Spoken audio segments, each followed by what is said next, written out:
Great God morning, my great friends. So happy to see you again. Today is part 2 of the Personal Clarity series. And the reason we're doing a Personal Clarity series is because highly engaged people who are leaving the world a better place have great personal clarity. And because that's really what our channel is about, is leaving people better off. So we did a video a few weeks ago where I got thrown in the pool by my son, and it was about learning how to respond. And it was a wildly popular video. So in this Personal Clarity series, we're going to kind of try to pull in that theme as well. And today, it's about resentment. And it's been said that resentment is a lot like a snake bite, so to speak, and that it's not the snake bite that kills you, it is the poison circulating through your veins. And since this is on Personal Clarity, Best Way to Live, we want to show you that the opposite of resentment is the best way to live. The year was 2015. I had this girlfriend. She's now my wife, but at the time she was simply my girlfriend. And we were both in love. We still are in love with this author, Matthew Kelly. Authored several best-selling books about leading your best life. Well, he was also my favorite motivational speaker. And he was doing an event in Spring Hill, Florida, a little town. And he was doing it at a local Catholic church. And it turns out that that is actually where my girlfriend's parents live. So we decided we'd go see Mr. Kelly and we would do a parent visit. I had met them one time earlier, for the first time about 4 months earlier. I mean, this wasn't even a year into our dating cycle. And I decided to invite her mother.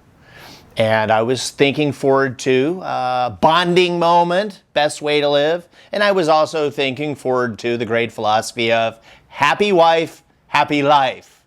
And I thought, you know, this is just a match made in heaven. You got Mr. Kelly there, meet the mom and dad a little bit deeper, go to the event. And we were all blown away by the event. I mean, it was world class on passion and purpose. Life-changing type stuff. Well, I decided afterwards, do a little debriefing session, and I invited everyone out to lunch. And everyone, once again, they loved the event. But then reality kicked in. I was thrown into the pool, so to speak. Because metaphorically, that just means life not going how you think it should. And the mother had some grievances with the Catholic Church, and that's really putting it politely, so to speak. And for me, I love the Catholic Church, and I live my faith, I live it out loud, and I love people. And she had quite a few grievances, and really, they were understanding. And it's not my position to change anyone's mind, so I just sat there and I thought, hey, that's a really interesting perspective. How did you come to that? Whereas society tells you if someone doesn't agree with you that you should hate them. But I thought, you know what? That's an interesting perspective. How did you come to that? And I thought, well, you know what? Eventually, I will win her over. And in the short term, that didn't happen. I'm also a teetotaler, and I'm proud to say I'm a teetotaler. I don't need anything to numb who I am, and I don't need anything to relax, because God didn't create me for any of that stuff. I want to have great clarity at all times.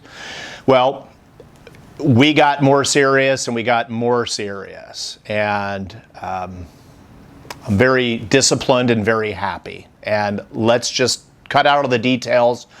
But one day it was brought to my attention that my nickname within the family was Judgmental Johnny, that there was a hatred of the church. It was well known now that I was a Catholic person, and that I didn't fit in with the family. This was really getting thrown in the pool because I was fixing to propose to the lady who is now my wife. And I started getting resentful. I will admit it.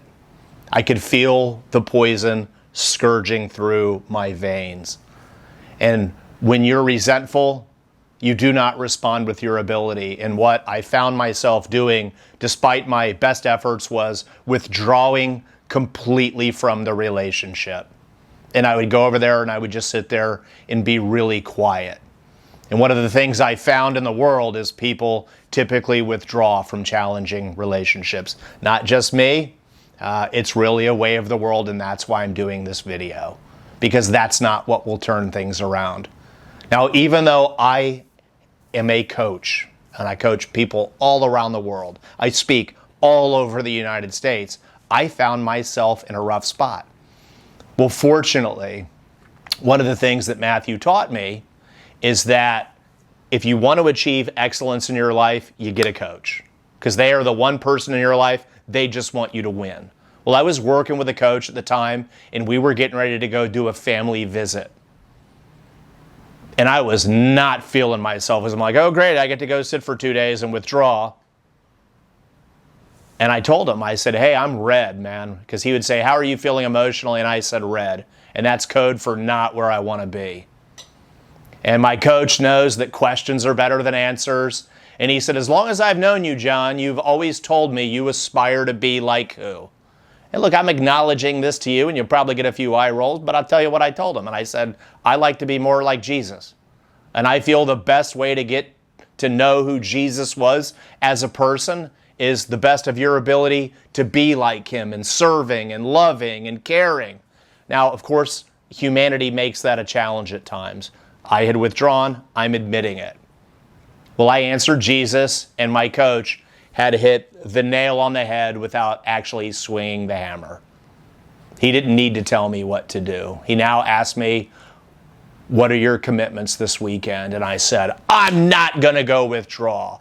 I'm going to go love those people. I'm going to go engage those people. I'm going to make them laugh. I'm going to give them everything I got in my toolbox. And at least, Coach Tony, I will have done everything I can do. And that's all anyone can do.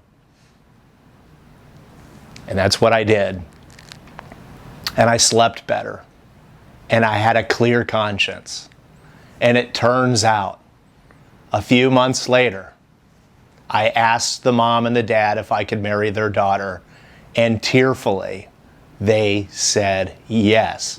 And they also said, Jonathan, you're the nicest human being we've ever met. Fast forward 2 years later, my mother-in-law, who's one of my favorite people in the whole wide world, she lost her father. He died, and he went to the next life. And the Monday after she died, called me on the phone. Jonathan, you're the nicest person I've ever met. You've always been there for me. Always. You've always been so nice and so understanding and so caring. Would you read at my father's funeral? Which, by the way, was at the Catholic Church. I'd never felt happier in my life. I've never felt more successful in my life. But life is short.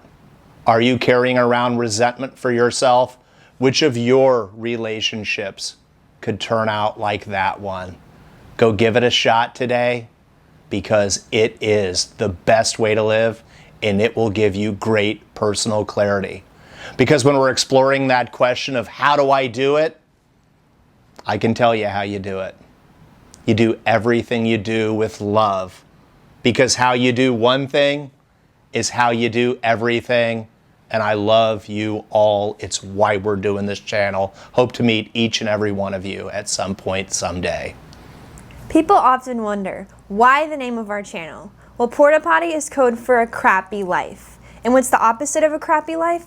A loving, fulfilling life. We want to help people all over the world live a loving and fulfilling life. We have the formula, so please hit like, subscribe, and share.